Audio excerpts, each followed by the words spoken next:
You know, I've interviewed you a few times over the years, and I've always been, you know, amazed at your success. Not in a bad way, but I mean, like, impressed by it. But you've really changed a lot because you used to be... I mean, you've lost quite a lot of weight. You seem to have got yourself fit since then. What have you been up to? I'm still getting used. I don't think I've ever quite resigned myself to being slim. I'm still fat at heart, you know what I mean? Still got a fat guy's outlook. Yeah. And I think I'll be back. I'll be going to the charity shop. Have you still got my AC/DC T-shirt? I'll be back in a few months. But no, I've lost a bit of weight. I think I just reversed the damage that I'd done to myself growing up. Like, at school, I used to go to, like, a chip van and then an ice cream van.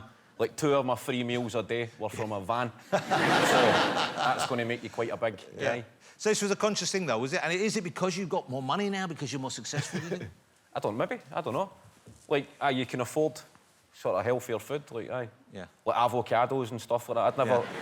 I had never tasted an avocado until I had a DVD released. So maybe there's something in that, like... you cut down on drinking as well, haven't you? For a year, but I made a strong comeback. Yeah.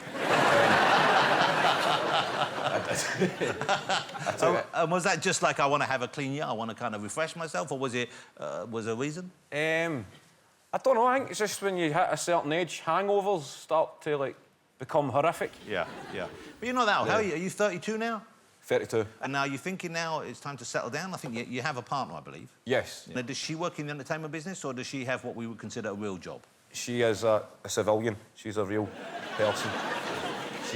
She manages a restaurant in Glasgow. And so what does she make of what you do? Because it must seem, in some ways, less arduous than actually going every day at the same place and doing a proper job.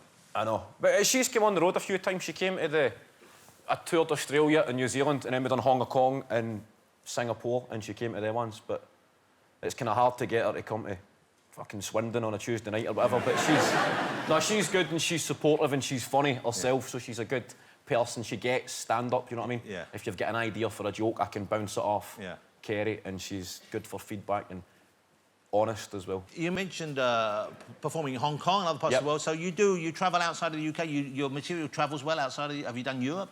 I've done Europe. We've done Australia and New Zealand just before this UK tour started. Yeah. It sounds a lot more glamorous than it actually is, because you're just performing to expats. Yeah. Like failed marriages and scousers on the run for crippling drug debts. I'm having a fucking barbecue on Christmas Day, lads, on the Snapchat, Instagram mob. But they make good audiences because they're maybe missing coming back home. But you don't perform in other languages? You don't do the Eddie Izzard thing where...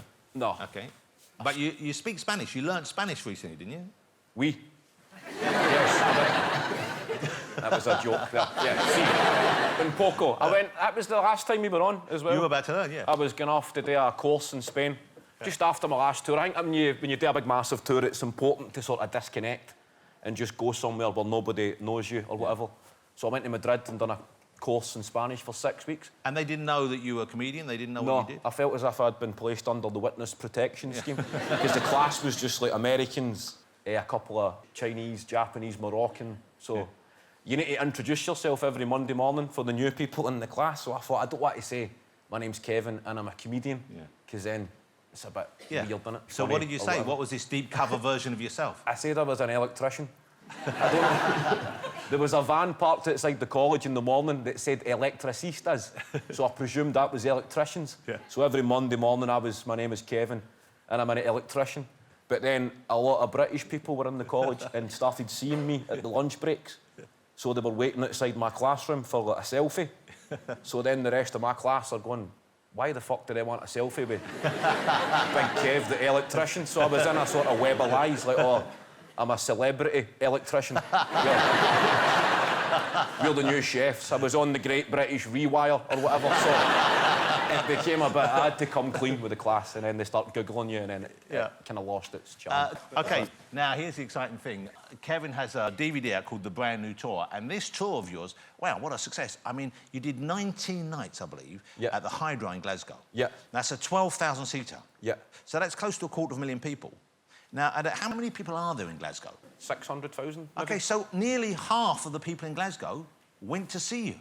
Yep, so the majority of Glasgow did not go and see me, Jonathan. I don't know what I'm doing wrong. That's a negative way of looking at it, but that's... but it must be amazing. It must feel amazing. Aye, that was impressive. Yeah. OK, well, let's have a look at the clip. It's a fabulous DVD. If you like the idea of a sweary Glaswegian man in the middle of your front room on Christmas Day, then this is absolutely the gift you should go for. Have a look at this. Everything Donald Trump has said, I have heard before from a Glasgow taxi driver. See these fucking immigrants? I'd build a wall. I'd fucking... And I'd make them pay for it. I'd fucking make them build it. These high school shootings, fucking give the teachers a gun. That's how you sort that, mate.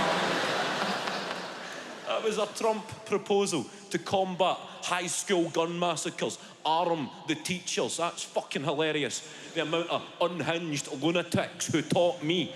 And that's only in Scotland. Your old alcoholic woodwork teacher. Hungover on a Monday morning. He's got a semi-automatic on his desk. Brilliant. Brilliant.